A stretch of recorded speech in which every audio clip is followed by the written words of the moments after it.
So we're kicking off this January 2023 educational series by me talking to my good friend, Stephanie Lueras with Heart and Soul Fitness and Wellness.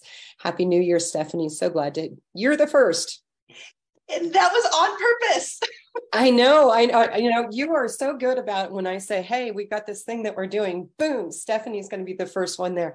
But, you are the exercise guru, in my opinion, and you've shared your wisdom with us so many different times over the course of the last couple of years. And you always have such great wisdom on people starting and honoring who they are. But tell us a little bit of why that's your philosophy. Oh my gosh. Well, really, when it comes down to movement, nutrition, wellness, at the very foundation, it has to be individual. Mm-hmm. It has to be tailored to you, your lifestyle, your family, your schedule, your abilities, your budget, checking all those boxes. Because if it doesn't, no matter what you're doing, it is not going to stick around for the long term. Mm-hmm. Yeah, absolutely. So when you're January is the month where everybody goes and joins these gym memberships, right?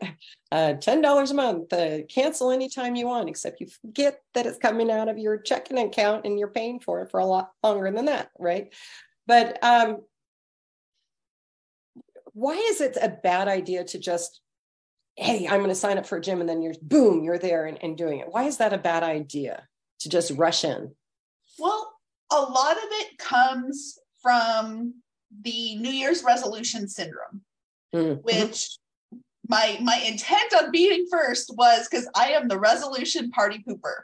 I am not about the New Year's resolution, mm-hmm. because like we talked about with the individual needs, the individual programming, New Year's resolutions, jumping into the gym, jumping into a structured program, no matter what it is, we superimpose this structure on our lives that some areas might fit, but others really don't. And so we're setting ourselves up for a lot of frustration.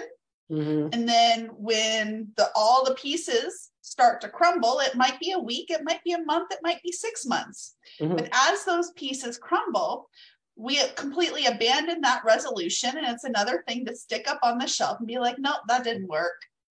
Yeah, but in reality, it can work. Mm-hmm. But we have to look at it in a different way. Okay, so how do you look at it in a different way? So instead of taking something huge and dumping it on your life, we go the complete opposite way in building up from the ground level. Looking at, number one, what do we want to achieve? I'm mm-hmm. very big on goal setting. I will never knock goal setting any day of my life. But even in goal setting, we often bring in these huge things that we want to accomplish. And we can accomplish huge and incredible things we never thought were possible for ourselves. But even when we set those goals, got to break it down even further and break it down further and break it down to the very smallest step that you can take. That small step is what you start doing today. And then you do it again tomorrow and the next and the next. And as you build that consistency, then that step gets a little bit bigger, or you add something else to it.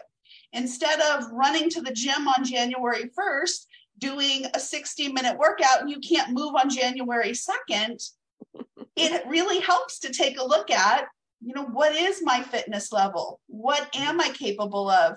When does this actually fit on my calendar logically? And right now, it might not be an hour because you haven't carved that out in your life.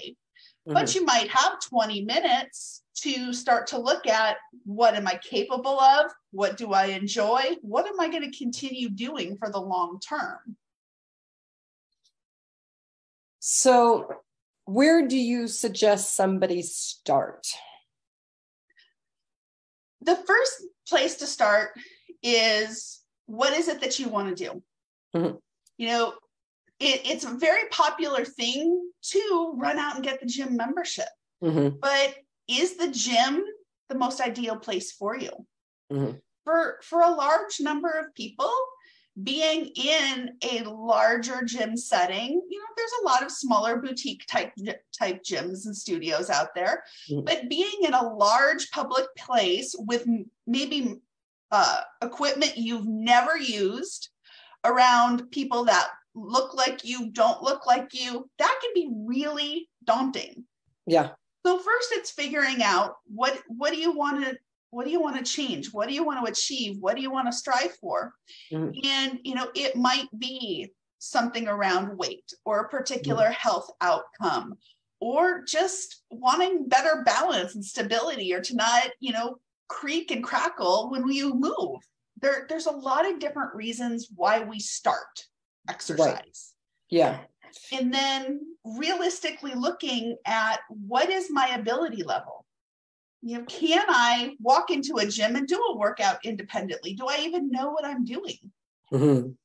If you don't have experience with the equipment, please do not just start. Please. Please learn how to use the equipment. Oh my gosh, that's a huge one. It's amazing how many people don't. Yes. Yeah. So, let's say, okay, I'm going to use myself as a guinea pig here because that's a good thing. I am tired of creaking and crackling when I get up, and I know I need to get more movement into my life. You've started something on Sunday evenings or Sunday late afternoons that is designed to help people. And I was really intrigued by it. I was not able to attend it yesterday. Tell us what that is and why that's a good start. So something like my Serene and Strong Sundays program makes sense for someone that is trying to figure out where am I at in this world of fitness? What are my ability levels? Because it's a nice workout that's adaptable for where you are, and you can continue to grow on it, because it starts with a body weight resistance exercises. So we're using our body as the weight, as the strengthening tool. And it's nice because you can do it seated, you can do it standing, you can do it with the support of a chair, all depending on your flexibility, stability, and balance. And there's no shame in wherever you're at. I have the chair next to me not only to demonstrate, but some days my balance is just off. It could be the barometric pressure is different or something. We all have different stuff. But then from that body weight resistance workout, then we move into stretching. Because I don't care what workout you're doing, even if you're not working out, stretching is so important. It improves our bone health, our muscle health, increases that recovery, gets rid of those creaks and crackles, and you roll your neck forward and you hear it crack no matter what time of day it is. This is how we start to mitigate it, through that stretching. But then we don't stop there. We go into breathing exercises and just spend a few minutes on breathing exercises, because how often do you intentionally pay attention to the amount of oxygen you're bringing into your body?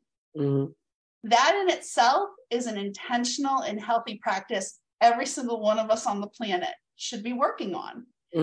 And then we end with a mindfulness meditation. And this isn't a religious, spiritual type meditation. This is a completely focused on your body meditation. So you are really feeling into yourself. You're embracing that body awareness, getting that full sense of embodiment to know, how does my body feel? Because often somebody asks you, how do you feel? You can't honestly answer that question. It takes you a minute to sit and think, oh, what's stiff? What's sore? What hurts?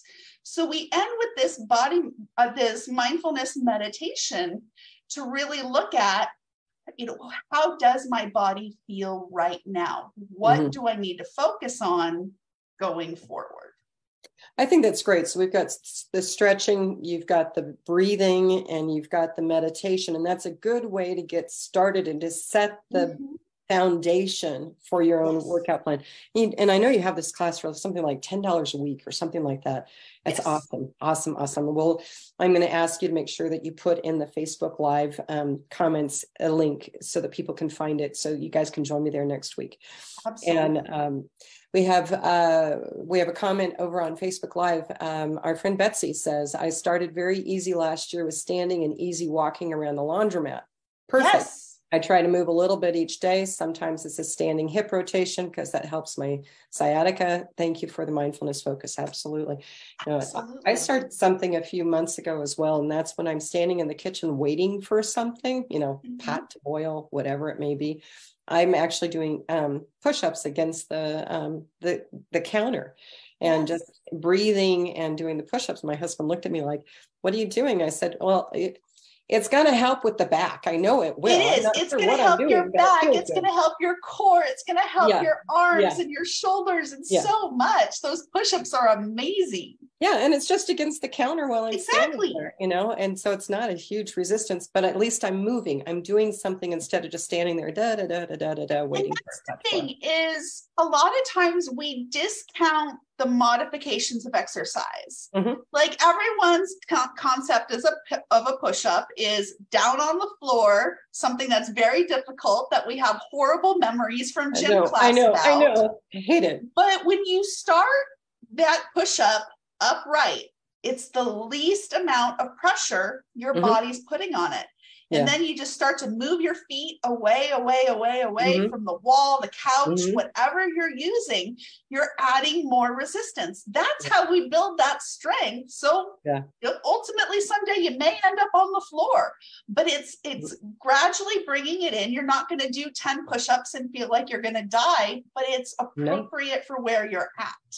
Yeah. And, it helps me open the can of, or the jar of pickles too. So it is helping with that. Let's talk about something. This is a how to adults category. So really, a lot of us have never been taught about exercise when we don't feel good. And, I've been very public on my Facebook page that I caught the mother of all colds a week ago, and I am having a real hard time when it comes to breathing. And so, I have a fear about doing any kind of exercise when I'm having this trouble breathing. Can you address that? Absolutely. And really, the very short answer is anytime you are not feeling well, do not exercise. But there's always a but. Yeah. We understand that exercise builds our immunity. Exercise builds our immunity when we're healthy and engaging in movement. If we're not feeling well, in putting additional stress on the body, we are not healing, we are not getting the rest we need, and we're not giving that body a chance to recover. Now, there's a few exceptions in here. Like if you have something that's upper respiratory, a cold, your sinuses, something where you do not have a fever, light exercise can help, because it's going to help flush the system. It's going to give you that little endorphin boost. And so you're going to feel good, but you're not going to go out and do a 30-minute run when you have a sinus infection, because you're going to be miserable. Yeah. Now, if you have a fever, whether it's the flu, something else, anytime you have a fever, that's the time to be in bed, to be resting. It is not the time to be putting any additional stress, any additional taxing on the body. And now, this gets into a touch point because we have so many larger illnesses going around right now with people recovering from COVID. Well, when can I start exercise again? Flus, viruses, we've got some big stuff going around this time of year. And really, it's such an individual answer, but it needs to be once you are well. Because especially COVID, you might have had a lighter version, an easier time with it being sick. But even in that, we know COVID attacks our respiratory system. COVID attacks our cardiovascular system. So your body is still building back. Even though you might feel better, those two main systems that really power exercise are still compromised. And for some people, it's a good 18 months to 2 years before that cardiovascular system is fully back online. And so engaging in extraneous exercise, you're pushing that heart rate way too far. It's really important to start light and see how you feel and what are the reactions your body gives you. What are those signs that it's saying, okay, this is all right, or no, it's not. That really goes back to what we say all the time, and that is listen to your body. What is it that it's wanting, and keep it hydrated. Oh gosh. So incredibly important, especially with all these bugs going around. I can't tell you how much water I've been drinking for the last week. But and it really is, we focus so much on the food and exercise, but hydration and rest are so equally important. Yeah. Final thoughts of what you want to include in this topic of building a safe and smart exercise program. So the other thing when we start to build up in a new fitness program, in something that we've started, is limitations. And not everybody has this amazing athletic prowess, but there is a form of exercise that we all can come to enjoy. So we experiment, we find what works. And even in that, there still might be some adaptations and modifications that we need to make, because either physically, our age, our size, our ability, a chronic condition or something holds us back. That doesn't mean that activity is excluded. It just means we need to approach it a different way. Just like the push-ups, we might be not strong enough to be on the floor, but we can certainly do it at an elevated angle. One of the things that I so often see is I started exercise and it hurt so much, didn't get better, so I stopped. But if we look at things like chronic pain, arthritis, people that are already in pain when they start to exercise, we know, studied for years, exercise improves chronic pain. But you're already in pain. You're starting a new exercise that may bring some soreness. Now, if it's bringing extra pain, you're going too hard, but you're getting that bit of soreness because you're using your body in a different way. So you're already in pain, you're adding on that soreness, and it's compounded. Yeah. This is where that mindset comes in, because I can assuredly tell you that consistency in continuing to move, in building that habit, in engaging in movement, not only is that soreness going to go away, but that chronic pain over time is going to lessen. We may not mitigate it completely, but it's going to lessen.